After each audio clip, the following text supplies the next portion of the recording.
Muy buenas, bienvenidos a una nueva edición de Gran Vía. Esperemos que el fin de semana lo hayan pasado muy bien porque vamos a comenzar una semana con mucha energía y con muchas ganas. Hoy vamos a tener un programa muy interesante en el que analizaremos toda la actualidad. Será con Sergio Chávez y Emilio Postigo, que estarán aquí en nuestra tertulia hoy después del repaso a las portadas, que comenzamos como siempre con el diario El País. Ahí lo ven, El País lleva en su portada que Hacienda detecta el pago a políticos de comisiones por parques eólicos. Altos cargos del PP en Castilla y León, entre los que cobraron 110 millones de las eléctricas. Fotografía para ese naufragio, que se producía entre Sicilia y Libia, y dice horror en Europa ante el peor naufragio en el Mediterráneo.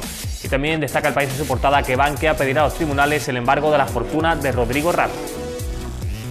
Vamos con el diario El Mundo, fotografía también para ese naufragio y dice 1000 muertos en una semana. Destaca El Mundo también que Rodrigo Rato ocultó a Hacienda que tenía negocios de publicidad.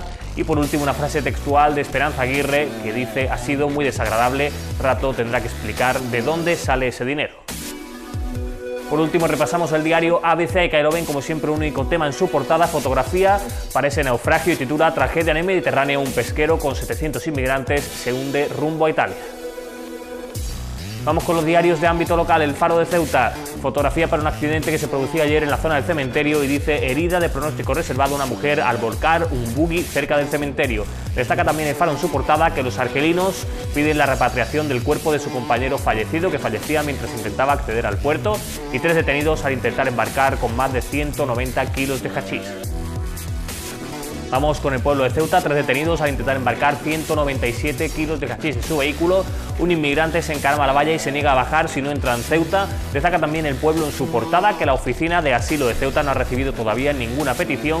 Y las fotografías para ese accidente de buggy y dice una joven queda atrapada en un buggy tras volcar el mismo en la rotonda del cementerio.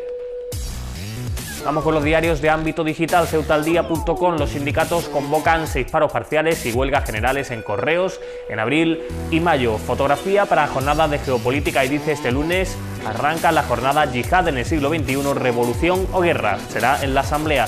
Y por último 3 detenidos al intentar embarcar con 3 menores y 197 kilos de hachís. Por último, Ceuta Actualidad, una fase textual de Yolanda Bell que se lleva también la fotografía y dice no sé qué me deparará la vida política.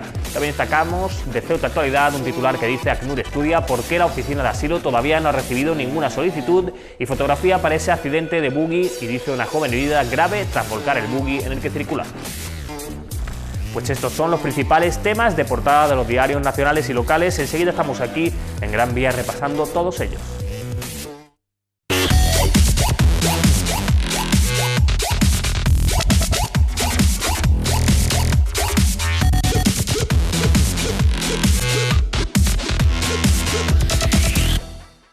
Muy buenas, pues ya estamos aquí de vuelta en Gran Vía. Vamos a comenzar nuestra tertulia de ámbito nacional con Emilio Postigo. Emilio, bienvenido. Hola, muy buenas. Una semana más. Y también con Sergio Chávez, que lo tenemos aquí de vuelta. Sergio, bien encantado. Muchas gracias. Esta pareja es inédita, ¿no? Aquí en Gran Vía. ¿Habéis alguna vez debatido juntos? Sí. ¿O no? Sí, 2 o 3 veces. Ah, no me sonaba a mí, digo yo. Esta pareja va a ser inédita, no la recuerdo yo tener aquí esta alineación. Bueno, comenzamos por un tema que está dando muchísimo que hablar y que tiene una gravedad evidentemente extrema. Es ese naufragio que se producía ayer de un pesquero con 700 inmigrantes, dicen algunos supervivientes con 900 y pico inmigrantes, y dicen las fuentes oficiales 700, entre Siria y Lampedusa. Algo que está provocando evidentemente un shock en la política migratoria europea, porque si no me equivoco en esta última semana, y creo que así titulaba el diario El Mundo, van más de 1000 muertos intentando llegar a Europa, cruzar de África a Europa. Emilio. Exacto, el último dato que yo pude visualizar por internet es que ya habían fallecido en las últimas semanas más de 1000 personas en busca del sueño europeo.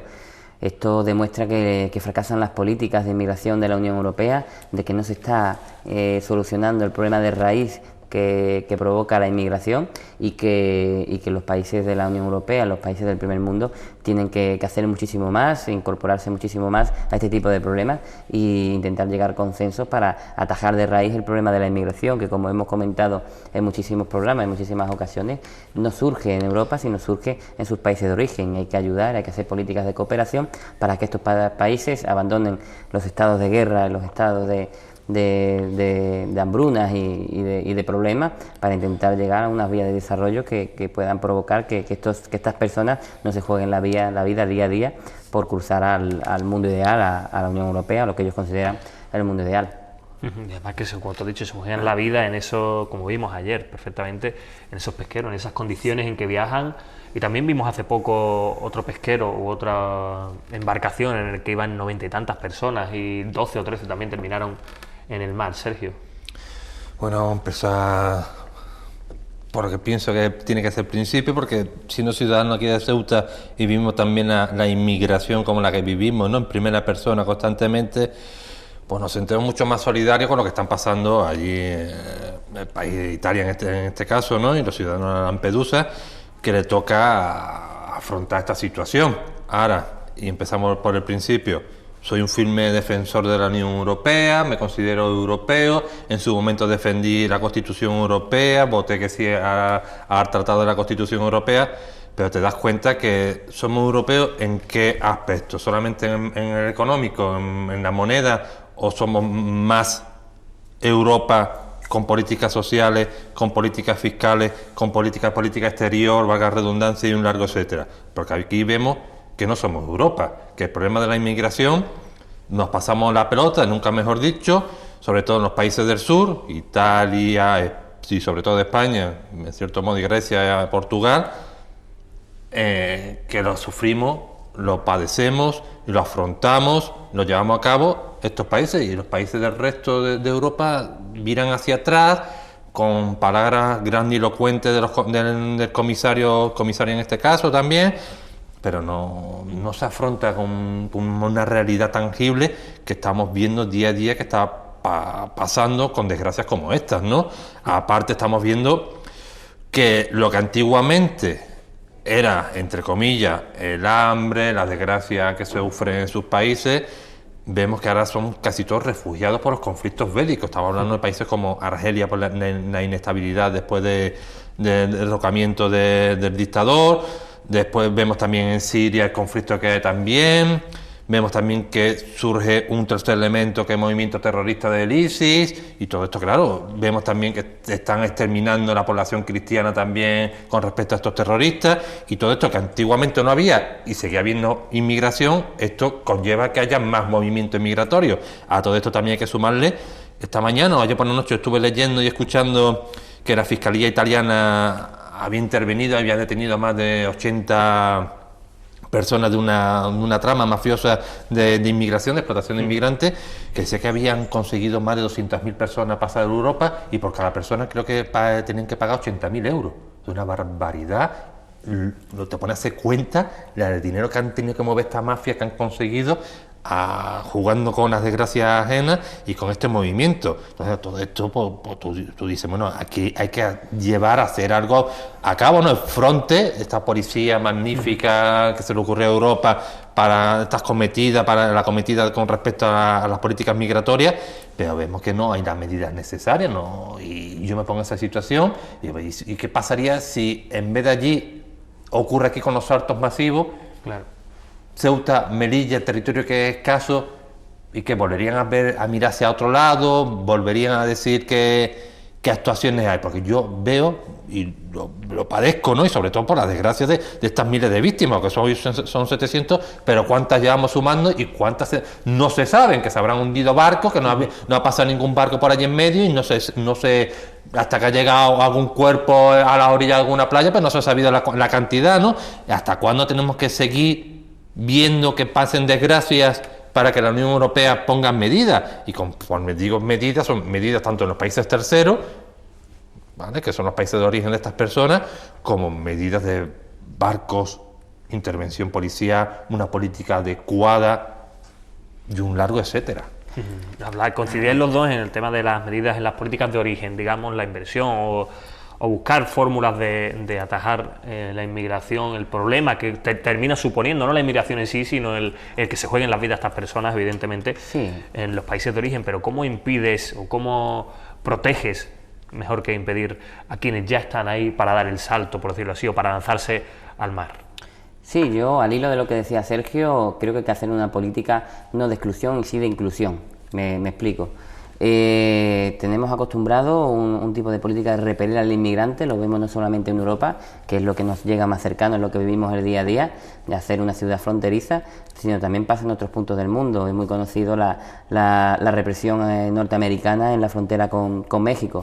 Entonces, está claro que la inmigración, viendo los niveles de desigualdad que existen en el mundo de hoy, viendo las grandes diferencias entre los países del primer mundo y los países del segundo y tercer mundo, estamos viendo que aumenta los hechos migratorios también a consecuencia de lo que decía Sergio, de los diferentes conflictos bélicos y diferentes acontecimientos históricos.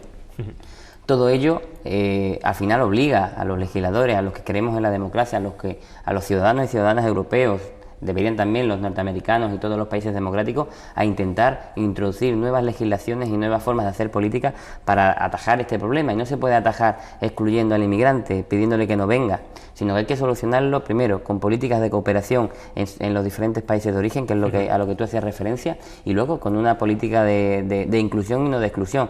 Estamos hablando de personas. No se pueden repeler a los inmigrantes. Los inmigrantes tienen el derecho, porque así lo recogen los derechos humanos, a movilizarse por el mundo y a ser personas de cualquier lugar, siendo cual sea su origen. Y todo eso tiene que enfocarse en una serie de estrategias políticas que, como bien dice Sergio, no se pueden seguir evidenciando el espaldarazo de los políticos del primer mundo, y sí deberíamos afrontar los problemas desde la coherencia y desde la lógica de que todos somos seres humanos y todos tenemos el derecho a prosperar y a solucionar los problemas de donde partimos. Yo te digo que es un problema complicado, pero que por hoy solamente se aplican políticas de exclusión y no de inclusión. Sí, como tú dices, políticas de repeler al inmigrante, y Exacto. quizá por ahí puede ir un poco lo que yo proponía, ¿no? Quizás no tanto el repeler, sino el crear una red de rescate para estas personas, es decir, estar preparados porque sabemos que están ahí, no hace falta, yo no soy ni el gobierno ni soy la Unión Europea, pero sé que los inmigrantes están ahí esperando a pasar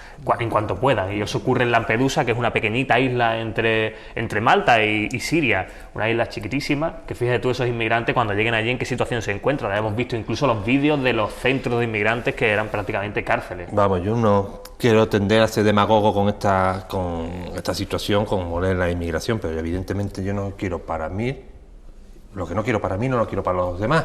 Y me remonto a hechos históricos que el pueblo español, que ha sido inmigrante, o me pongo en una situación bélica que padeció el pueblo español con la guerra civil famosa, y la de miles y miles de españoles que tuvieron que emigrar, parte de Europa, parte de Sudamérica, pero sobre todo incido en la parte de Europa, que es la que nos compete en esta situación y a la que critico, campos de refugiados en Francia y eran cárceles. Entonces yo no quiero lo que ha habido para mis compatriotas, no se lo quiero para los demás, porque no lo quería para mí, pues evidentemente no lo quiero para los demás. Tampoco quiero que esto es anchas Castilla, abrimos las puertas para todo el mundo, evidentemente no. ¿Por qué? Porque llega a producirse un problema también, evidentemente eso tampoco puede ser, aunque ojalá fuera así, ¿no? Un mundo sin fronteras, todo muy bonito, pero evidentemente no se puede llegar. ¿Por qué? Porque no podemos repartir solamente la solidaridad española con el resto de la Unión Europea. Vamos, los españoles cogemos todo, o igual que los italianos. Por eso he comentado al principio de mi intervención que lo que quiero y lo que está padeciendo los países españoles, el país de España, sobre todo sur Europa, Italia, Grecia, Portugal en menos medida, que se reparta equitativamente con el resto de los países europeos, que ese problema de la inmigración, o no problema, rectifico, ese fenómeno de la inmigración, que los países del norte de Europa no lo vean como algo que solamente acontece en los países del sur, sino que ellos también tengan su porcentaje de acogida con respecto a estos inmigrantes. Y lo como me has comentado, que Lampedusa es una pequeña isla que ahora mismo está padeciendo este número de inmigrantes de acogida, que me imagino que no tendrán los recursos para acoger ese gran porcentaje de inmigrantes, se han repartido en diferentes ámbitos de la Unión Europea, y que esta situación, a través de los órganos oportunos, que es el Parlamento Europeo, se lleven a cabo medidas oportunas para intervenir adecuadamente y dar las herramientas materiales y humanas, igual que política con estos otros países. Pero vuelvo a decir, lo de política ahora mismo con países que están en conflictos bélicos, no sé cómo quieren intervenir. Si hasta hace poco recuerdo que la intervención en campos de refugiados en Palestina, ¿dónde era? Creo que era al sur de Siria, creo que era, ¿no? No me atrevería a decir el nombre. Pero vamos, que era una masacre lo que estaba pasando allí. Yarmouk, ¿no era? Y la ONU y la Unión Europea han mirado para ese otro lado, o sea que no han hecho absolutamente nada. Y estaban el conflicto entre los pro-palestinos, entre los de ISIL, ahora los de Siria, y estaban allí los que estaban sufriendo, el pueblo civil, el que siempre sufre en estas situaciones, y no han hecho absolutamente nada. Entonces, ¿qué tiene que ocurrir? ¿Qué tiene que pasar para que se intervenga de una vez, ¿no? Y que esos dineros que se inyectan en un proyecto o en otro no se inyectan en la medida proporcional para afrontar esta situación. Sí, no, está claro, como tú dices, que quizá hay muchos organismos intermediarios que se supone que tienen que velar por muchas, bueno, entre otras cosas, porque el inmigrante no es un enemigo, pero al final no termina funcionando. Tú lo has dicho, has puesto un ejemplo bastante claro en el que la ONU o otros organismos podían haber intervenido, por lo menos de alguna forma simbólica, mínima, como menos alzando la voz, y ni siquiera eso llega a ocurrir, ¿no, Emilio? Sí, y además yo coincido con lo que dice Sergio, que no es un problema solamente de España. Aquí el partido al que yo represento presentó una propuesta al gobierno de la ciudad de traer a Ceuta y a Melilla el Frontex, la policía europea que está preparada, que es su trabajo habitual y que podría sernos de gran utilidad para el problema que sufrimos aquí. Más teniendo en cuenta que es una frontera europea. Exacto.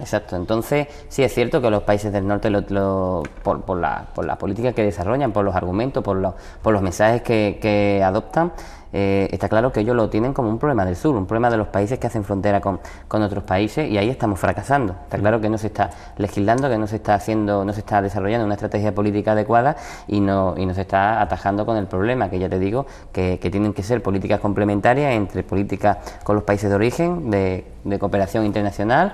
Hay que hacer políticas de inclusión y no de exclusión, hay que atajar los problemas donde vienen, hay que atacar a esas mafias y a esos vínculos delictivos que juegan con las vidas de las personas, y hay que hacer en general un plan integral sobre inmigración para intentar atajar todos estos problemas, que ya te digo, no es solo problema de España, sino de la Unión Europea, y en este caso los países del norte están más metidos en otro tipo de asuntos que en la vida humana y en la defensa de los derechos humanos. Insistiendo en eso que decías tú del Frontex, esa propuesta que hacíais desde Caballas de que el Frontex estuviera aquí en Ceuta, yo sí me gustaría, pues, por lo menos puntualizar un poco, ¿no? El Frontex, evidentemente, es esa policía europea, bueno, policía europea, policía de frontera, que está formada por diferentes cuerpos de diferentes países de Europa. Y evidentemente, si estuvieran aquí, eso reforzaría la idea de que esta es una frontera europea, porque desde el gobierno siempre se dice que España, que no es un problema de España ni un problema de Ceuta, sino un problema de Europa, pero al final quien se hace cargo de esa frontera termina siendo España. Exacto. Y Ceuta. Con lo cual, al final, el mensaje, tú puedes decir el que quieras, pero la realidad, los hechos son otros. No, los mensajes grandilocuentes son muy dados por los políticos para intentar saldar algunos problemas que pueden encontrarse, pero luego los hechos son los que determinan qué tipo de estrategia política son las que utilizan. Y está claro que el gobierno popular, el gobierno del Partido Popular y ahora mismo quien dirigen los estamentos de la Unión Europea, del Parlamento Europeo, tienen a Ceuta y a Melilla como una barrera donde ellos no se quieren meter y donde prefieren que sea el gobierno de España quien se ocupe. Pero es más, el gobierno de España no exige a la Unión Europea esta policía europea o estos medios y herramientas para poder dotar de una mayor profesionalidad, aunque no quiero quitar la gran profesionalidad que tienen a los guardias civiles y la Policía Nacional, pero es que este cuerpo de seguridad de la Unión Europea está preparada y otorgaría y quitaría muchísimos problemas a estos dos cuerpos que se están encontrando hoy en día con que no tienen ni siquiera protocolos de actuación en las propias fronteras. Claro, es que ese es el segundo punto que yo quería exponer sobre lo del Frontex, que lo importante quizás ya no es ni siquiera que está aquí el Frontex, sino que las políticas que se apliquen o las formas, los protocolos que se apliquen sean distintos, porque si cambiamos la Policía Nacional o la Guardia Civil por otro tipo de policía, en este caso por los del Frontex, y siguen haciendo lo mismo... Cambiar el uniforme no vale. Está claro que en teoría este tipo de cuerpo de seguridad está basado y profesionalizado en temas de frontera, y dotarían y quitarían un peso a la Policía Nacional y a la Guardia Civil, que todavía esperan un protocolo de actuación sobre el tema de frontera, y está claro que sería bastante positivo para ciudades como Ceuta y Melilla y otras ciudades que hay por la Unión Europea en la misma situación. Si somos europeos tenemos que serlo para todos. Evidentemente. Vamos a cambiar de asunto, ¿verdad? Perdóname, ¿quieres comentar algo? No sé, corregirme, pero dentro de mi ignorancia, en estos últimos, por lo menos el año pasado, en verano recuerdo que cogí el coche para pasar la península y me encontré algunos policías vestidos completamente distintos al resto y no sé yo... Estaban en el puerto, efectivamente. Sí, estaban en el puerto, entonces no sé yo a qué organismo pertenecía, si eran venían de otros países o eran de... Es que no lo sé, lo desconozco. No lo sé. Suelen venir en verano porque en la operación feriante están aquí, habitualmente de Portugal, si no me equivoco. O sea, que vienen de a Portugal, observar y a ver cómo se interviene. pero vienen un número muy limitado de agentes y únicamente Vale, es que los vi, me chocó, entonces no sabía yo qué clase de policía era. Digamos que no viene una unidad, vienen como 2 o 3 Vale, no, es que agentes me chocó en ese, solamente era... Y aparte, por último, que se me pasó y comentar también para que el sector de la población, que siempre son muy radicales con respecto al fenómeno de la inmigración, solamente recordarle que hoy en día quien está pagando las pensiones a nuestras personas mayores y jubilados somos nosotros los que tenemos la dicha de estar trabajando, y por cada persona jubilada ahora mismo hay 4 empleados pagándole la pensión. En mi caso, o en el caso de Emilio, o en tu caso, cuando lleguemos, si es que llegamos alguna vez a jubilarnos, según la estadística y cómo está estructurada la pirámide poblacional, que la mejor pirámide poblacional sería esta: arriba del todo las personas más mayores, y abajo la base que sustentaría esas pensiones está así. Claro, está la pirámide invertida, digamos. Está invertida. Entonces, cuando lleguemos nosotros, si es que llegamos y podemos llegarnos a jubilarnos y todo, etcétera, esa maravillosa sistema del estado de bienestar, estaríamos aquí arriba y seríamos una gran población, y por cada persona jubilada solamente habría una o media persona pagando nuestra pensión, cuando hoy en día son 4. Entonces yo le hago una reflexión sobre toda esa población tan radical con respecto a la inmigración, que quién serían los que nos pagara a nosotros las pensiones en ese momento, que hagan esa reflexión. Sí, tú quieres también decir que la inmigración es necesaria también para apoyar el sistema cuando el sistema no funciona. Solamente estoy hablando en el ámbito egoísta. Sí, lógicamente. Bueno, cambiemos de asunto. Ahora vamos a hablar de Rodrigo Rato, que también está copando muchas portadas. Veamos este fin de semana que calcula Hacienda su fortuna en unos 27 millones de euros. Pero no quiero detenerme solo en la figura de Rodrigo Rato, porque también salía el PSOE a pedir que el PP hiciera pública la lista de 705 defraudadores. Entiendo que sospechando que en esa lista puede haber muchos más implicados del Partido Popular. Entiendo incluso más que del PSOE, supongo, porque si no, no comprendo exactamente la medida, o simplemente por transparencia. Y después también veíamos que la Fiscalía acusa a ciertos políticos del Partido Popular, en este caso Castilla-La Mancha, haber recibido más de 100 millones de euros en comisiones de las eólicas, de las eléctricas, por el tema de la electricidad, del sistema eólico. Es curioso, ¿no? Esta trama de corrupción que siempre después decimos, no, estos son 4 que manchan el nombre de un partido, sea cual sea el partido, pero yo lo decía aquí el viernes, es desesperante ver cómo es que 4 no son. No, está claro que como ciudadano, como demócrata, como persona que cree en el sistema y que quiere desarrollarlo y que la gente viva mejor y que quiere dedicarse a la noble labor de la política, este tipo de cosas te minan la moral, te vienes abajo, porque además llenan de argumentos a los que están deseando romper con el sistema y volver a tiempos pasados. Lo cierto es que es un reflejo más el caso de Rodrigo Rato, es más corrupción, es una evidencia más de que el sistema está podrido, de que hay que hacer un giro enorme de personas, hay que mejorar los filtros, hay que dotar de herramientas al Ministerio de Hacienda para que no nos enteremos tantísimos años después de este tipo de fraude, sino de que una vez de que defraudan puedan ser investigados y puedan ser localizados, y lo que siempre decimos en este tipo de casos, yo espero que el sistema judicial se acelere lo máximo posible. Para eso también hay que dotarle de herramientas y hay que dejar a los jueces trabajar, no cambiarlos a mitad de curso. Y esperemos que los culpables realmente lo paguen y hayan personas nuevas, personas con ganas que regeneren la política, porque hoy día es uno de los principales problemas de la ciudadanía, lo vemos en las encuestas.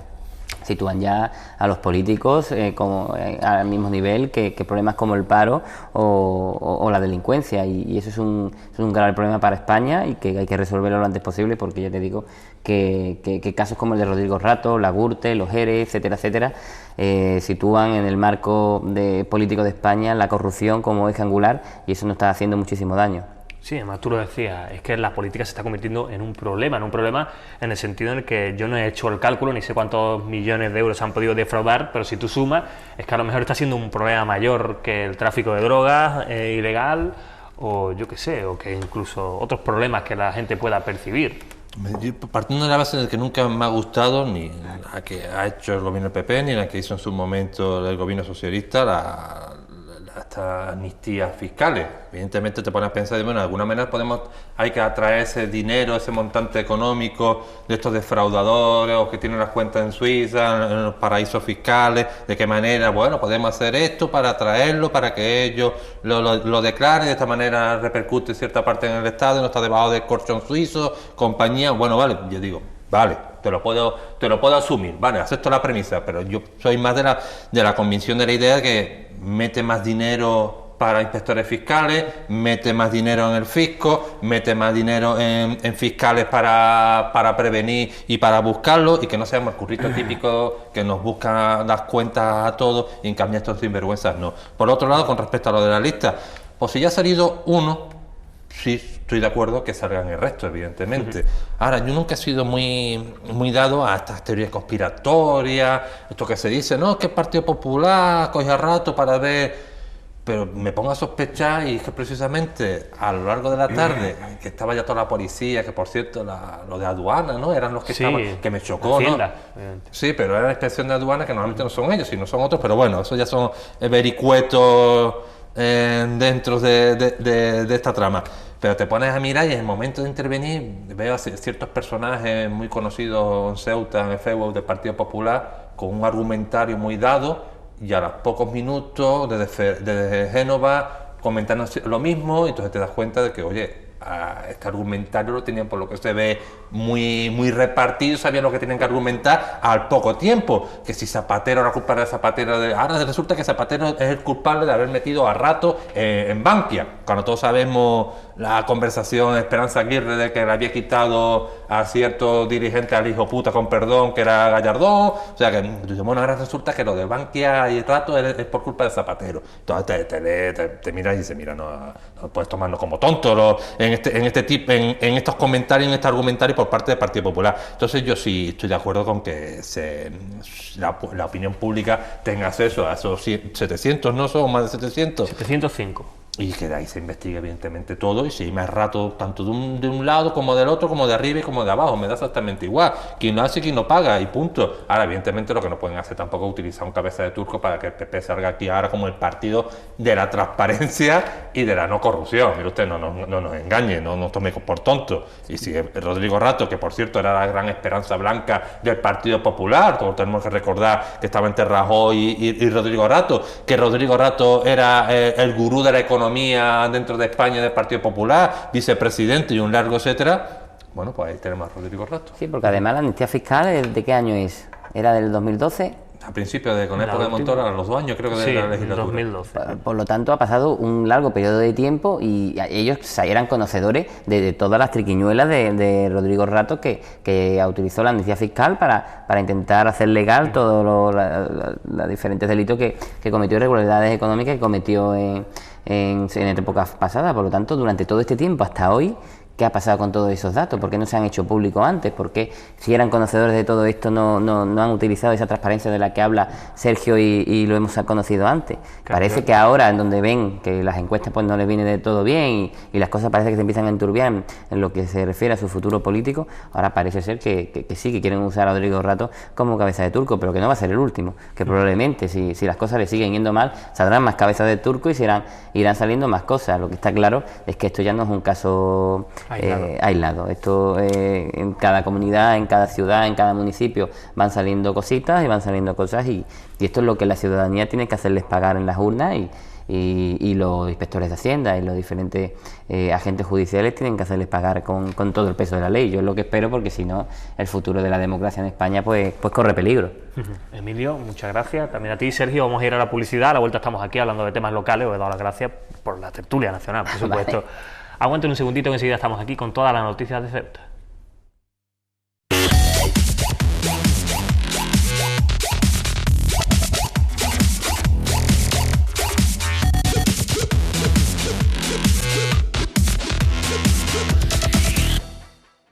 Pues ya estamos de vuelta aquí en Gran Vía. Vamos ahora a conocer las noticias de Ceuta de la mano de Laura Ortiz. Laura, ¿cómo va el día? Buenas, Nacho. Pues el comisario europeo de Migraciones, que iba a visitar Ceuta acompañado por el ministro del Interior, se ha visto obligado a suspender su viaje a causa de la tragedia ocurrida en los últimos días en agua del Mediterráneo, en la que cerca de 1.100 personas han perdido la vida tratando de alcanzar la costa de Italia. El ministro del Interior ha destacado la necesidad de que la Unión Europea tome medidas urgentes para dar respuesta con carácter inmediato a esta crisis humanitaria. Y vamos con más cosas, porque Caballas ha puesto el foco en la política medioambiental del Partido Popular y en concreto ha denunciado que en la actualidad se está reutilizando el agua depurada del Edar sin contar con la autorización que exige la ley y que conlleva además la comprobación de una serie de requisitos que garanticen la salud de todos los ciudadanos. Un absoluto desastre. Así califica Caballas la política medioambiental del gobierno del Partido Popular en los últimos 4 años. Para la coalición, en este tiempo no ha habido ni un solo avance en este área y no se ha abordado iniciativas como la recogida selectiva o el ahorro energético.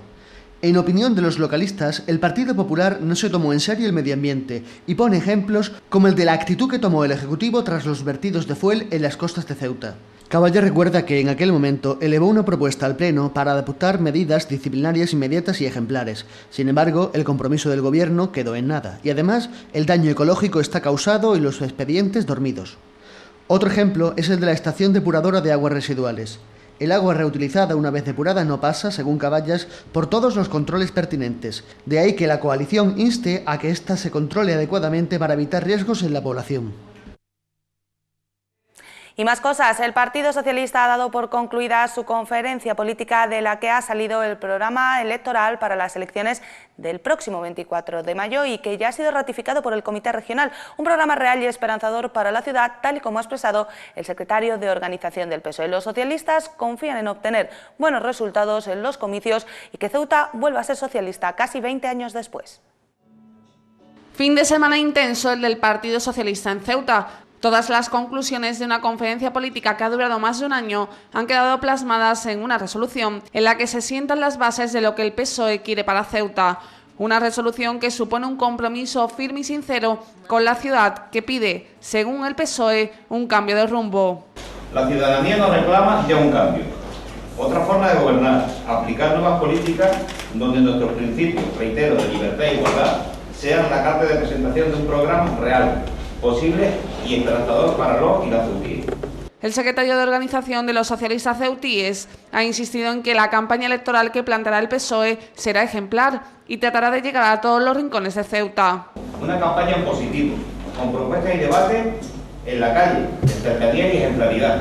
El PSOE se ha mostrado una vez más muy optimista con los resultados de las elecciones, tanto que confían en que José Antonio Carracao sea el nuevo presidente de la ciudad autónoma.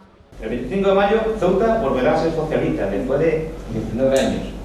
Y el 25 de mayo José Antonio Carracao será presidente de la ciudad. Ceuta quiere cambio en el momento. Gracias.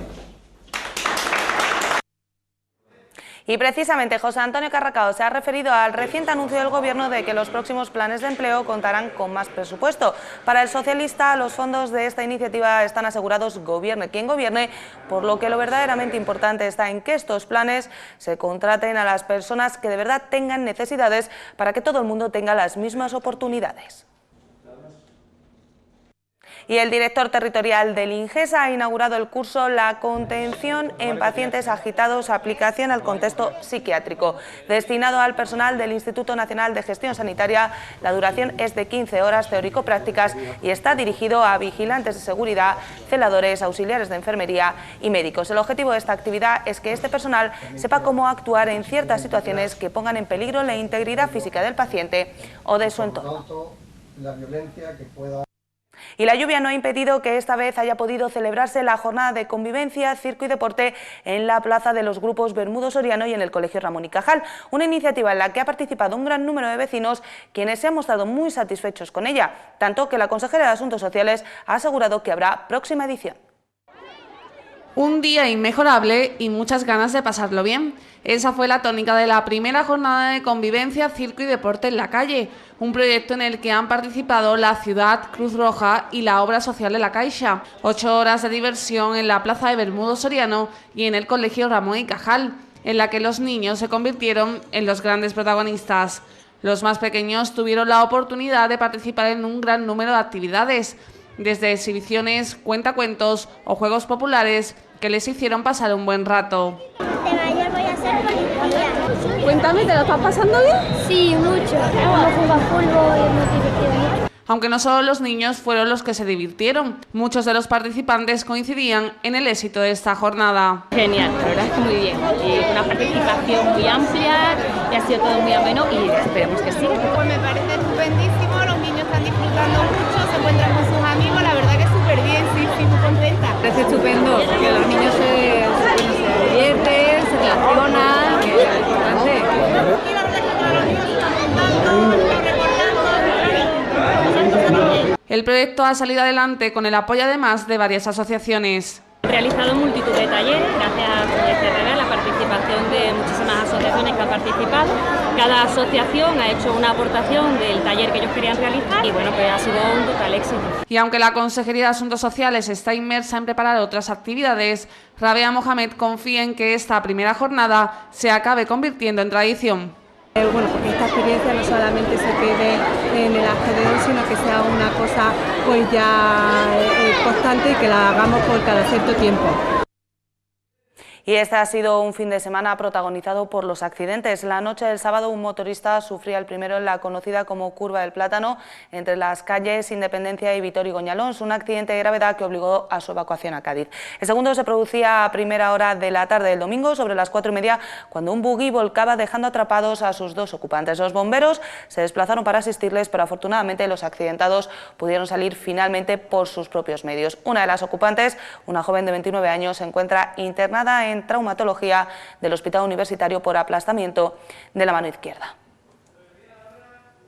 Pues hasta aquí las noticias de lo que va de jornada, Nacho. Ya saben ustedes que la información vuelve a Ceuta Televisión a partir de las 8:30 de esta tarde. Mientras tanto, sigan disfrutando de Gran Vía con Nacho Gallego.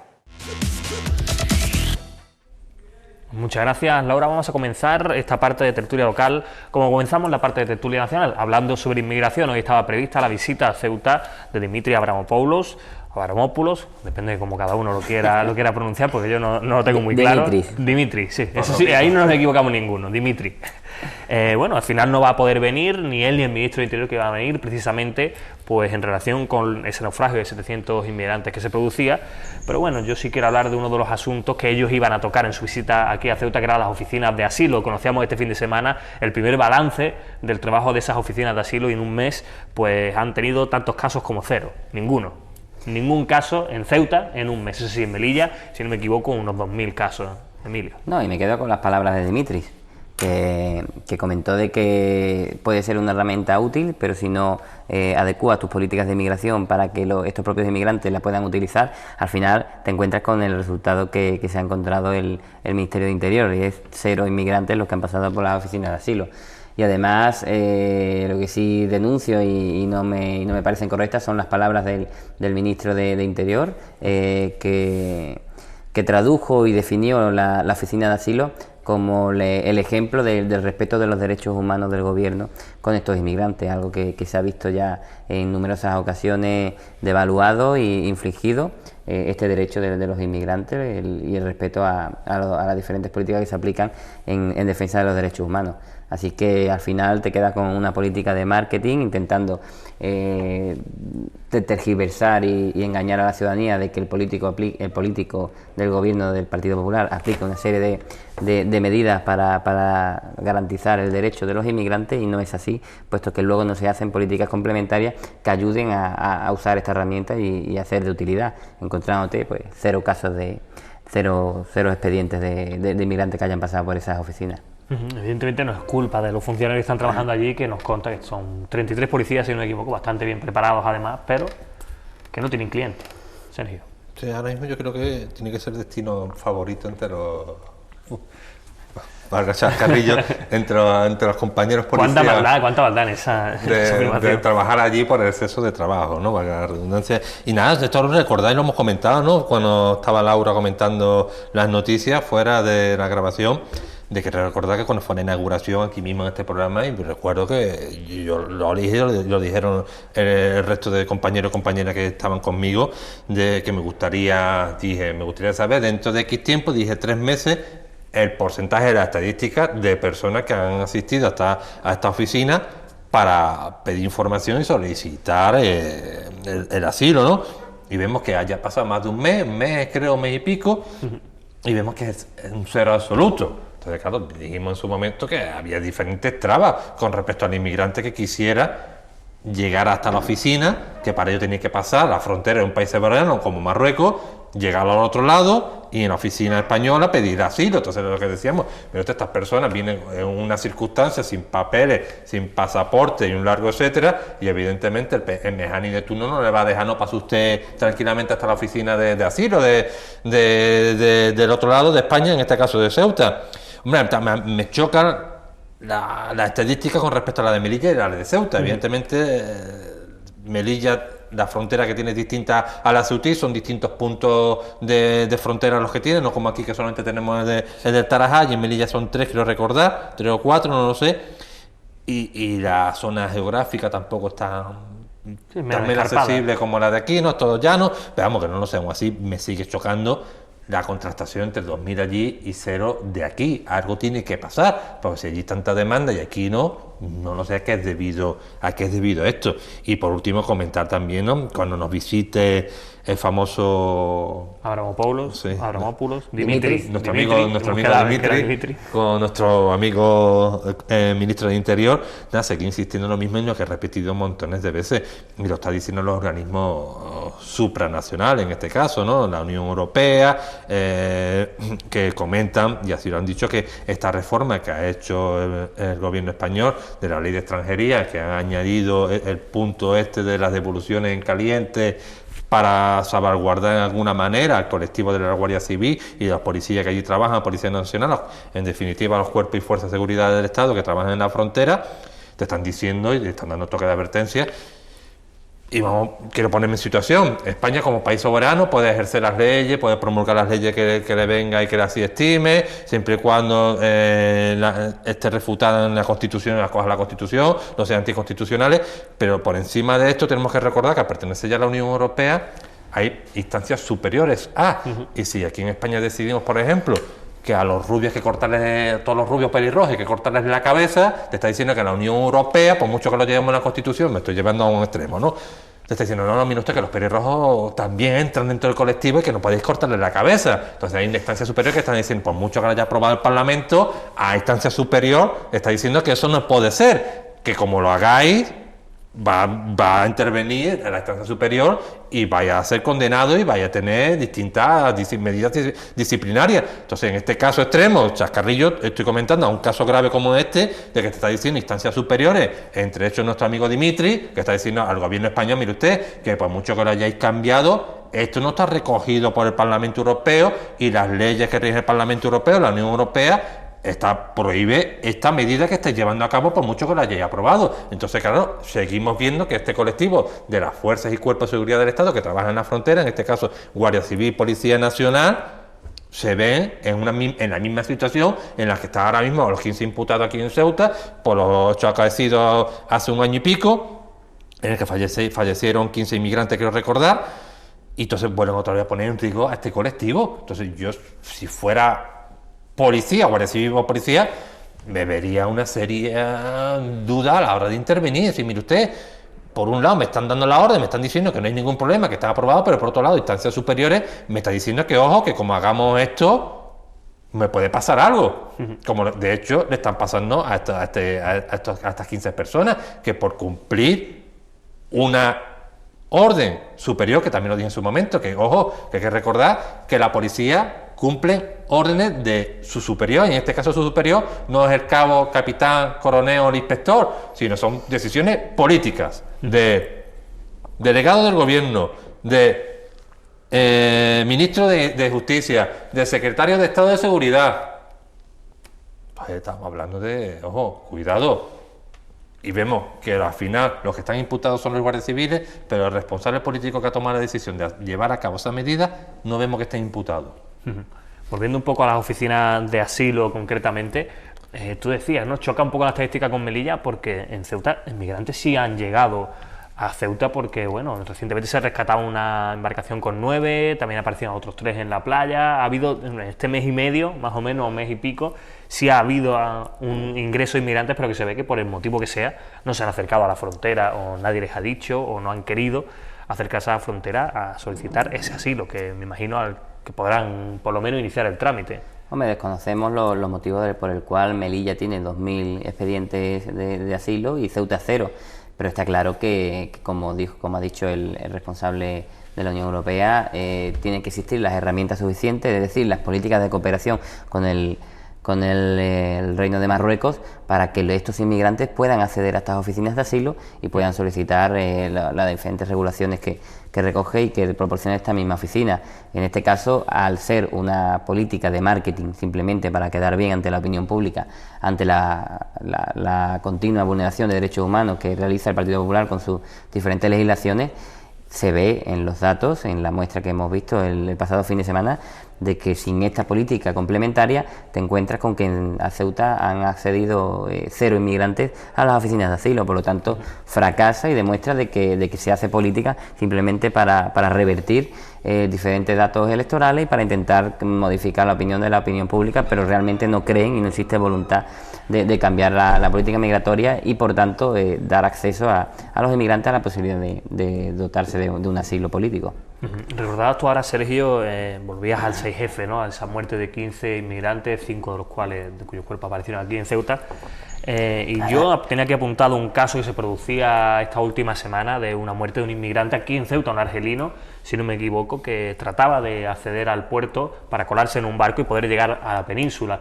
No sé exactamente la situación en que se encontraba el argelino aquí en Ceuta, no sé si estaba en el CETI, si tenía regularizado su cartilla amarilla o la famosa tarjeta roja esa que no sé si sigue existiendo, pero en cualquier caso esto es una muerte de inmigración tan grave, por lo menos desde mi punto de vista, o de una gravedad alta como la que se produjo el 6F, evidentemente. Es decir, una persona que está tratando de llegar a España y que muere, y lo permitimos, por decirlo de alguna manera.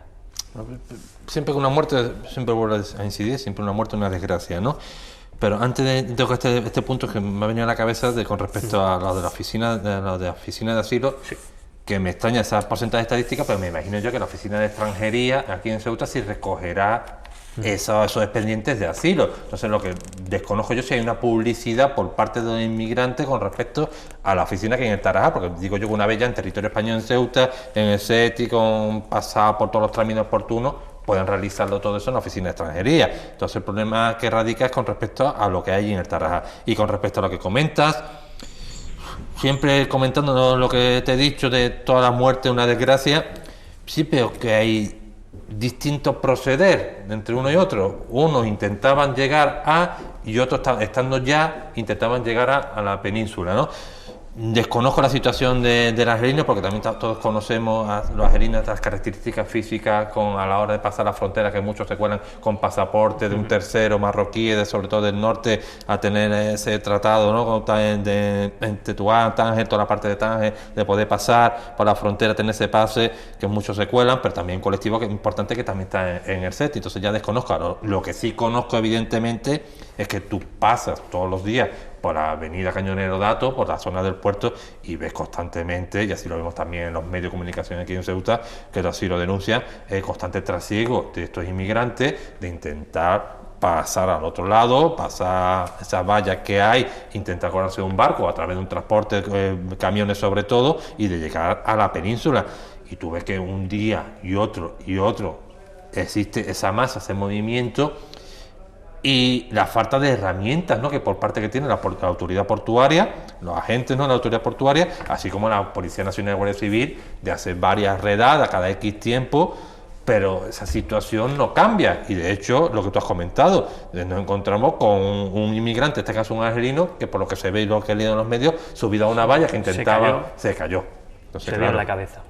Estamos viendo de una persona que intenta buscarse la vida en la península, intenta pasar, pero vemos que ha sufrido y ha padecido esta desgracia de intentar llegar al acceso, ya si en territorio español dentro, que previamente me imagino que saltaría la valla o pasaría de esta manera. De la forma, claro, que fuera Ceuta. Que la otra era una avalancha de gente intentando llegar pasa la frontera y se quedaría el siguiente paso. Pero vamos, siempre y cuando, podemos también insistir, es una persona intentando buscarse la vida, llegar a cruzar charcos, llegar a la península y a Europa.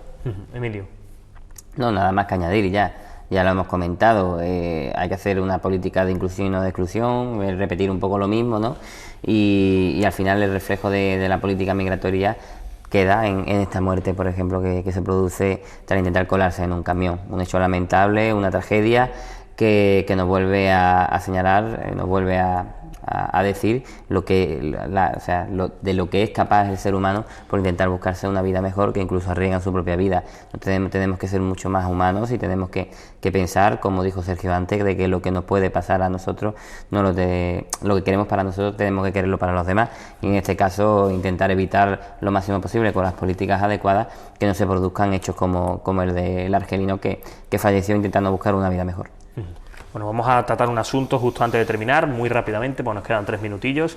Vamos a hablar de los planes de empleo, que veíamos ahí una noticia que nos trae nuestra compañera Laura, en la que el PSOE reclamaba que se contrate en los planes de empleo exactamente a quien lo necesite. Caballas precisamente este fin de semana mandaba una nota de prensa en la que especificaba un poco más quién es quien lo necesita. Él decía a la familia sin ingresos, si no me equivoco. Emilio, exacto. Quiero empezar por Sergio, porque quiero que me aclare quién lo necesita. Sergio, porque entiendo que a los planes de empleo se dan únicamente a gente que esté en el paro, con lo cual se entiende que como mínimo tienen esa necesidad.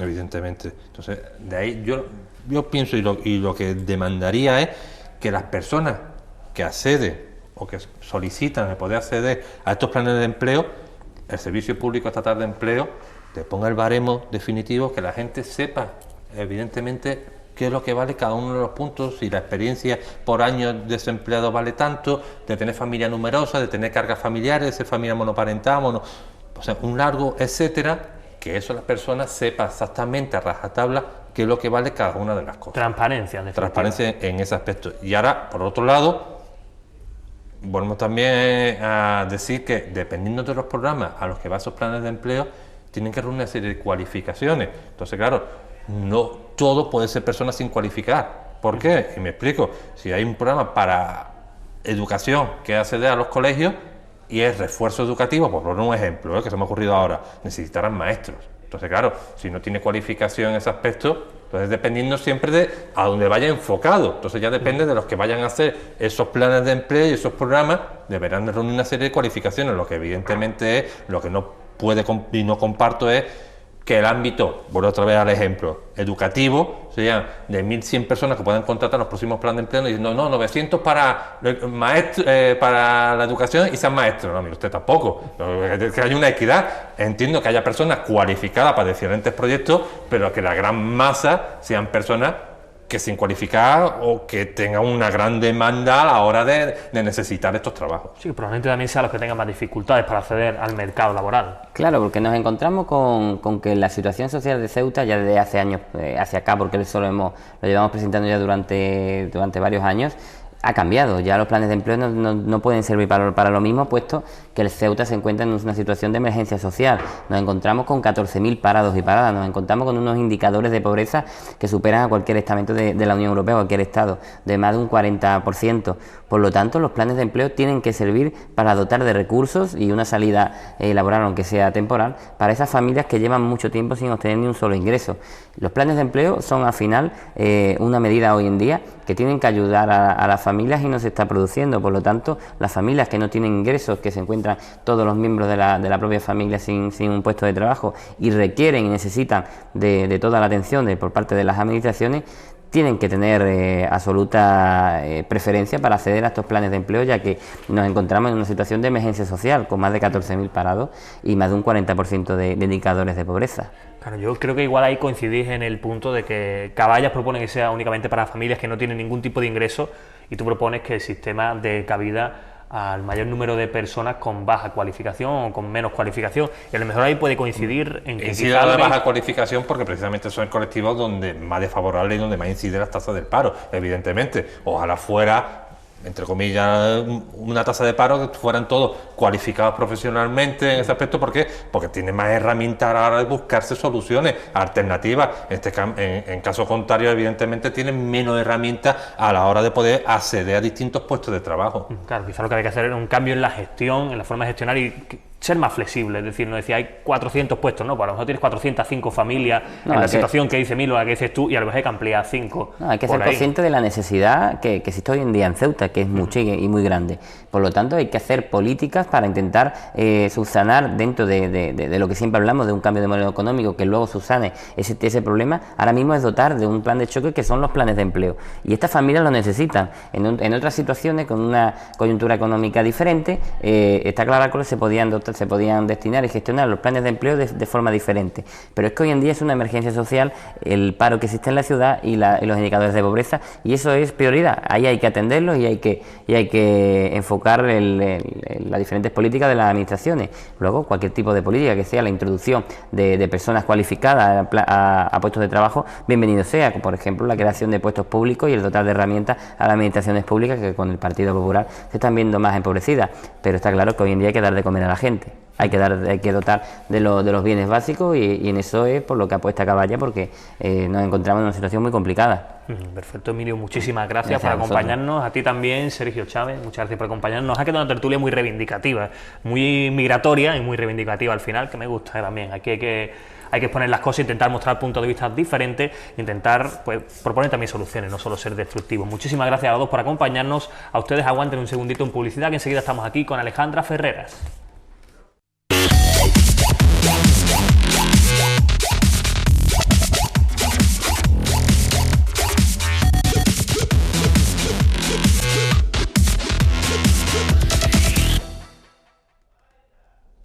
Muy buenas, pues ya estamos aquí de vuelta. Tenemos con nosotros a nuestra psicóloga de cabecera, Alejandra Ferreras. Muy buenas, Alejandra. Buenas. ¿Qué tal? Encantado. Y ya te veo con mirada analítica y ya me da medio miedo. No puedo yo hablar aquí. ¿Qué tal? ¿De qué vamos a hablar hoy? Pues mira, vamos a hablar sobre las inteligencias. Si te das cuenta, digo inteligencias y no inteligencias. En plural. Exactamente, estábamos comentando justo antes de empezar, ha habido una diferenciación muy clara en cuanto al concepto de inteligencia que se utilizaba hasta la década de los 80, principios de los 90, al que se ha ido desarrollando a partir de esa época y la que se tiene en cuenta hoy en día. ¿Cómo ha cambiado? Cuando hablamos, de hecho todavía hay muchísima gente que, como no está metida en el tema, como no lo entiende, habla de inteligencia como un todo. Siempre se ha entendido la inteligencia como la capacidad intelectual de una persona. ¿Eras inteligente o no lo eras? De hecho, se ha utilizado como sinónimo la palabra listo. Una persona muy lista, es decir, eres inteligente en todo. Eso a día de hoy ya no es así. Se ha dividido esa inteligencia totalitaria por una serie de capacidades, que se les sigue llamando inteligencias, pero realmente hacen referencia a diferentes tipos de capacidades. Como que se ha desgranado lo que antes se conocía como una inteligencia global y se ha dicho, vale, ¿qué significaba? Claro, exactamente, porque evidentemente podemos encontrar una persona que sea excelente en todas las inteligencias, pero no es lo normal. Si una persona destaca en algunas de esas inteligencias, se le considera una persona por encima de la media en cuanto a su capacidad intelectual. De hecho, antes lo que entendíamos como inteligencia se medía a través del cociente intelectual. Eso sigue siendo así, pero ahora se le llama capacidades simples o capacidades complejas, es decir, si destacas en una o destacas en varias. Se va configurando la inteligencia de una persona, por así decirlo, a través de, como tú has dicho, esa clasificación. Sabes que de vez en cuando a mí me gusta citar al autor o a los autores que han hecho posible que estemos hablando, claro, que estemos hablando hoy de este tema. En este caso es Gardner, el que hace esa distinción en cuanto a las inteligencias. Además, no solo habla de inteligencias cognitivas, sino que ya entra en todo el tema de inteligencia emocional. No lo llama inteligencia emocional, que ese es un tema que me gustaría tratar en programas, pero sí habla de cierta inteligencia emocional. Gardner hace una división de 8 inteligencias diferentes. Exactamente. Es decir, que la inteligencia que antes se entendía como global, ahora la vamos a dividir en 8 capacidades diferentes. Vale. La primera, la inteligencia lógico-matemática. La misma palabra lo dice. Es decir, tener la capacidad para resolver problemas del día a día que requieren una lógica un razonamiento numérico por encima de lo normal, la capacidad para resolver problemas matemáticos con una rapidez y con una eficiencia mayor al resto. Eso sería la inteligencia lógico-matemática. Sí, incluso establecer relaciones, ¿no? No de tipo, por ejemplo, musicalmente también se entendería... No. Bien, me gusta que empecemos con los no, porque si no, esto es demasiado... No, porque de hecho hay una inteligencia musical. En la inteligencia lógico-matemática nos centramos únicamente al razonamiento numérico y lógico. Vale. De hecho, profesiones que tendrían más desarrollada la inteligencia lógico-matemática, ingenieros, por ejemplo, matemáticos, evidentemente, obvio, físicos, no músicos. No. Músicos en la inteligencia musical. La siguiente, inteligencia lingüística. Esa debería ser la tuya. Supongamos. Porque una de las profesiones se supone que tiene una inteligencia lingüística más desarrollada, periodismo. Los periodistas. La capacidad para emplear el lenguaje, ya sea oral o escrito. Para hacer buenas asociaciones lingüísticas. Para hacerse entender de manera correcta. Para transmitir mensajes y recibir mensajes de una manera más eficiente al resto. Esa sería la capacidad lingüística o inteligencia lingüística. También la traducción y... Sí. O sea, el conocimiento de idiomas. Los idiomas entraría dentro de la capacidad lingüística. Exactamente. Todo lo que tenga que ver con el lenguaje, te digo, ya sea oral o escrito. Periodistas, escritores. Lingüística, perdóname, te estoy interrumpiendo más de lo que prometí antes fuera de cámara que te iba a interrumpir, pero ¿también entraría el lenguaje no verbal en ese tipo de inteligencia o también tenemos otro tipo? También tenemos otro tipo de inteligencia exclusivamente para el lenguaje para eso. No verbal. Muy bien. Vale. Entonces, capacidad lingüística, en este caso, la inteligencia lingüística. Inteligencia lingüística, lenguaje verbal, oral o escrito. Escrito. ¿Vale? La inteligencia corporal, conocimiento del propio cuerpo, flexibilidad, equilibrio, conocimiento, propiocepción, o sea, conocimiento del cuerpo con respecto al espacio, eficiencia en los movimientos, sacar mayor rendimiento al propio cuerpo. Deportistas. Eso te iba a decir, un deportista de élite, por ejemplo, podría ser una persona con una inteligencia atletas, corporal. Bailarines. Esas son profesiones que van a tener más desarrollado ese tipo de inteligencia. La musical. Ahí vamos a la que me gustaba al principio. Exactamente. Sensibilidad hacia la música, tono, ritmo, lo que entre los músicos se describe como oído, capacidad para distinguir y tener una sensibilidad especial hacia la música, tanto para producirla como para entenderla. Habrá mucha gente que diga, bueno, es que la música no se entiende. Sí, si tienes una inteligencia musical, terminas entendiendo la música. Profesiones que tengan inteligencia musical. Músico, compositor. Técnicos de sonido. Claro. Por ejemplo. Ingenieros y técnicos. También. Todos aquellos que trabajen con música directamente. Música y sonido, perdóname que te... Música y sonido. No, música y sonido. Hemos hablado de tono, hemos hablado de ritmo. Todo lo que tenga que ver con el sonido, con la percepción del sonido, discriminación del sonido. Sí, pues se llama inteligencia musical, pero en realidad se refiere a todo lo que tenga que ver. Se llama inteligencia musical porque también tiene, como te he dicho, la sensibilidad hacia la música es un componente bastante importante de esta inteligencia. Eso no significa que aquellas personas que tengan una percepción del sonido más fina o que sepan manejar el sonido de una manera más eficiente, que va a ser la palabra hoy por excelencia, pero no tengan una sensibilidad hacia la música, no que no la tengan, sino que no la demuestren habitualmente, no significa que no tengan una mayor capacidad musical. Pero al hablar de sensibilidad era necesario hablar de musicalidad. Vale. ¿Qué más tenemos? Vamos por la quinta. Inteligencia espacial. Espacial. Propia también de los ingenieros, arquitectos. Es esa visión en 3 dimensiones, esa capacidad de coger una imagen y modificarla en tu mente. Sí. Captar una imagen, modificarla y poder plasmarla. Capacidad para hacer planos, capacidad para desenvolverte en un medio que no conoces capacidad de moverte por el espacio, como ya he dicho, arquitectos, no me refiero a espacial, de espacio. Sí, no, evidentemente, No si no vamos a solamente decir- la tendrían unos cuantos, Armstrong, Duque... Un poco más, no, es lo que hemos dicho, eso, se resume muy bien con la imagen en 3 dimensiones. La topografía también entraría dentro de este... Dentro. Perfecto. Topógrafos, geógrafos también entrarían dentro de la inteligencia espacial, arquitectos, aparejadores, todos aquellos que jueguen en cierto modo con la modificación de imágenes. Dibujo, como hemos dicho, imágenes mentales, los pintores también tendrían en este sentido, sí, bastante importante, porque juegan mucho con el tema de perspectivas. Siempre he escuchado yo, que vengo de una carrera de comunicación, siempre he hablado mucho de la educación de la vista, de la imagen, de la perspectiva. Claro, eso tiene mucho que ver con esto. Es totalmente la inteligencia espacial. Está claro.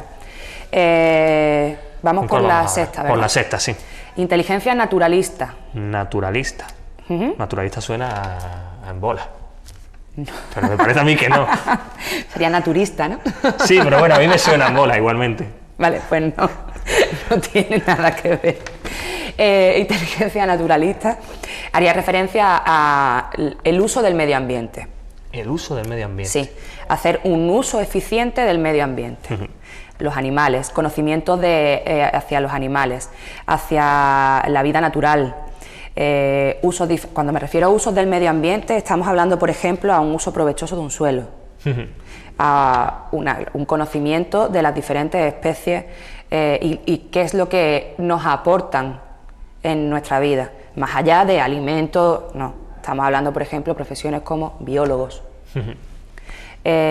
los amantes de los animales. Eso te iba a decir, eso entrarían dentro de esta inteligencia, porque también en este sentido hablamos de una gran capacidad de empatía hacia los animales, por ejemplo. ¿Y lo contrario también entraría dentro de esta...? Es decir, contrario. Vamos a ver, están los amantes de los animales y hay gente como yo que puede tener mucho miedo a ciertos animales. ¿Eso también entraría como dentro de inteligencia o muy poco? Precisamente lo que tienes es una baja inteligencia naturalista. Conoces poco de los animales y eso es lo que te provoca miedo. Perfecto. Es que cuando me has dicho lo contrario, lo que se me ha venido a la cabeza es gente que odia a los animales.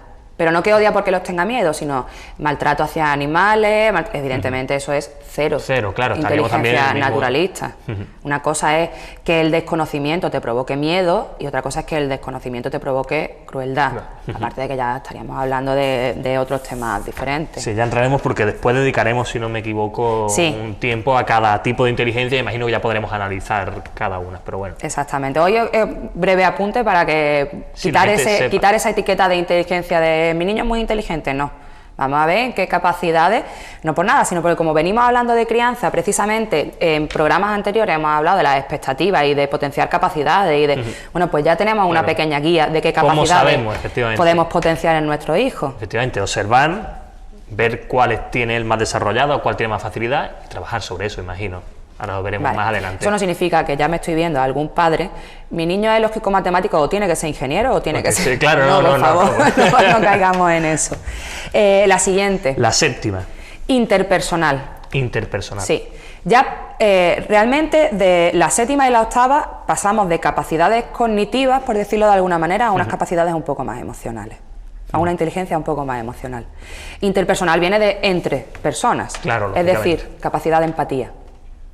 Capacidad para reconocer las emociones, capacidad para modificar emociones en los demás, capacidad para, a través de nuestro comportamiento, hacer sentir diferentes emociones en el resto, además de, aquí entraría lo que tú me has dicho antes, el lenguaje no verbal, es decir, el ser capaz de no solo manejar a tu antojo tu lenguaje no verbal, sino ser capaz de encontrar en los demás ese lenguaje no verbal y poder analizar perfectamente cada situación o cada comportamiento de una persona. Profesiones que necesitan una alta inteligencia interpersonal, va a sonar a risa, porque por desgracia no es así, pero los políticos. Los políticos Sí, deberían... te iba a preguntar cuando terminamos esto en qué apartado metíamos a los políticos, pero no voy a tener que preguntarlo. Pues los políticos se supone que deberían estar en inteligencia interpersonal. No es así, evidentemente, porque por desgracia a día de hoy empatía en los políticos encontramos poca. Muy poquita. Pero si te das cuenta, sí es verdad que los políticos hacen un uso del lenguaje, aparte del lenguaje verbal, está claro que un buen político tiene que ser un buen orador, por lo tanto debería tener una inteligencia lingüística alta. La inteligencia interpersonal no solo para poder detectar que las necesidades del pueblo, que se supone que es una de sus obligaciones, sino la capacidad para modificar emociones en los oyentes a través de, o en las personas que los están viendo, a través del lenguaje no verbal. Sería una mezcla, una suma de un buen político debería tener una alta inteligencia lingüística y una alta inteligencia interpersonal. Me has recordado la película de... No tienen por qué, no sé por qué lo meto aquí, pero... No, al discurso del rey, la película Discurso del Rey, lo importante que eran los discursos que daba el rey, cómo él se molestó, bueno, en corregir su forma de hablar para intentar llegar lo mejor posible y transmitir a la gente, intentar modificar la conducta o el... Es que evidentemente ese es uno de los objetivos del político. Ahí tendríamos lingüística y parte de interpersonal. Y otro de los objetivos del político es, como hemos dicho, reconocer necesidades y el trabajo para el pueblo.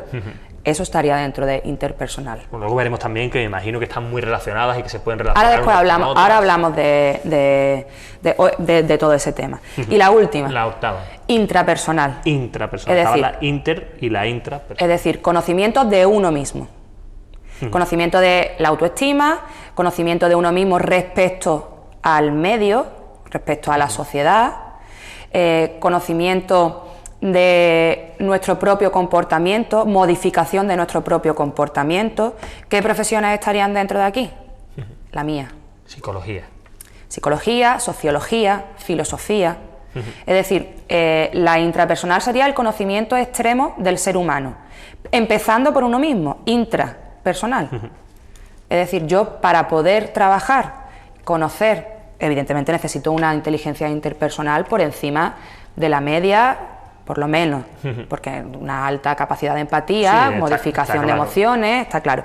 Pero para poder emplear esa inteligencia interpersonal, yo tengo que conocer perfectamente cómo funciona el ser humano en cuanto a su relación con las diferentes situaciones, en cuanto a su propia autoestima, su autoeficacia.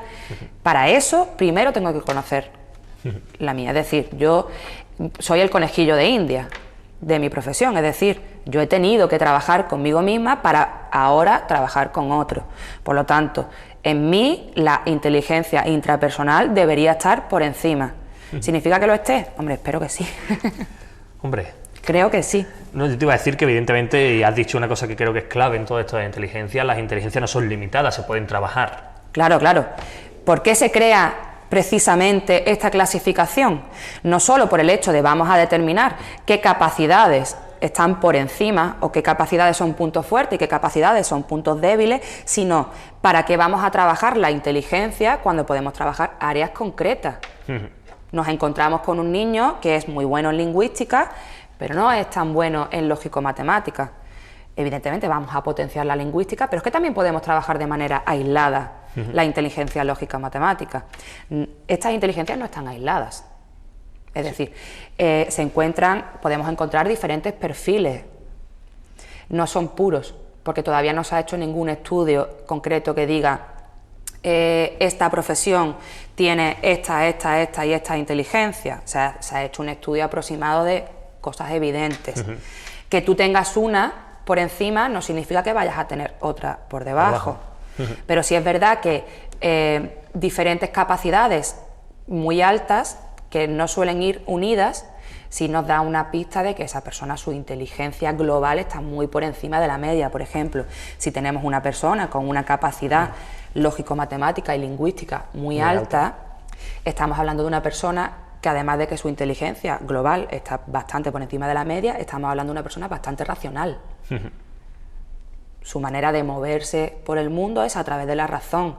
Si nos encontramos una persona con una corporal, musical e interpersonal muy alta, estamos hablando de una persona con una sensibilidad especial. Una persona que podíamos catalogar dentro de los artistas, dentro de una sensibilidad hacia el mundo especial, más emocionales. Entonces, sí es verdad que combinando las diferentes inteligencias vamos a tener perfiles humanos diferentes, que no es así, que en realidad yo lo estoy exponiendo así, pero es al contrario, es decir, diferentes perfiles humanos, analizándolos vamos a encontrar relaciones de inteligencia en concreto. ¿Qué es lo que ocurre? Que este tema es un tema bastante reciente, como casi todo lo que hay en psicología, y aún se sigue estudiando. ¿De cuánto podemos hablar de reciente? ¿20 años? ¿30? Sí, un par de décadas, no más. Sí, que está prácticamente en pañales, como aquí. Un par de décadas, y realmente se está empezando a utilizar en docencia, en psicopedagogía, en la propia psicología escolar y psicología clínica infantil en esta última década. Y todavía hay muchos profesionales que no la utilizan, que siguen hablando de inteligencia como un todo, y siguen hablando de inteligencia como un cociente intelectual y punto. Nosotros, los psicólogos, las pruebas de inteligencia que utilizamos tanto para niños como para adultos, que son el WIS y el WISE, hay más, pero son las principales. Te dan un CI total y después te da ese CI, te lo rompe en dos, en un cociente verbal, donde estaría pues la lógico-matemática, lingüística, y después un manipulativo, que es donde entraría la espacial, la corporal, pero se olvida completamente de la musical, por ejemplo, de la naturalista. Es decir, que ni siquiera hay una prueba que mida estas inteligencias de manera aislada. Si hay una que la inteligencia ya te la rompe en diferentes áreas, de tal manera que tú de hecho sacas los puntos fuertes y los puntos débiles, pero no tenemos todavía una prueba que mida las diferentes inteligencias. Lo hacemos, como te has dicho, a través de la observación. Eso te iba a decir, igual no existe una prueba estandarizada, pero siempre está como padres y tú como profesional, en tu caso la observación, los evidentemente. Docentes se van a dar cuenta enseguida, los padres también, evidentemente. Esa profesión que has dicho tú, precisamente es la primera que yo he pensado cuando hemos descrito o explicado los 8 tipos, lo importante que es para un docente conocer y poder ver en sus alumnos, claro, cómo guiarlos, porque para un docente es fundamental, o debería ser fundamental, el conocer más o menos por dónde puede destacar y no cada alumno, para poder ir trabajando con ellos, pues por un lado lo que le falta y por otro lado potenciando lo que le... Además, esto a mí me gusta mucho porque cambia mucho el concepto de inteligencia. De tal manera que antes el niño inteligente era lo que entendíamos como un cerebrito, y ahora podemos encontrar y potenciar y hacer sentir bien a los niños a través de otros muchos medios, como es por ejemplo la música, el baile, la expresión artística, el conocimiento de la naturaleza, que antes lo teníamos muy olvidado, muy olvidado hasta el punto que muchos padres, muchos docentes han echado por tierra esas carreras o esos caminos profesionales, esas opciones. Pues ya no, perdone señores, es que hay inteligencia de ese tipo ya específicas, que ya están determinadas, que ya están definidas, pues vamos a potenciarlas también. Por resumen, porque tenemos que terminar, todos somos inteligentes, más o menos, evidentemente, y todos tenemos un área, todos tenemos algo en lo que destacamos, está claro. Que nadie nos diga que no somos inteligentes. No, por favor, no os lo creáis. Si alguien os dice que no sois inteligentes, no, buscar el área donde sois, donde destacáis y potenciarlo al máximo. Bueno, Alejandra, muchísimas gracias por acompañarnos una semana más. Tenemos que terminar aquí. En los próximos programas vamos desgranando, ¿no?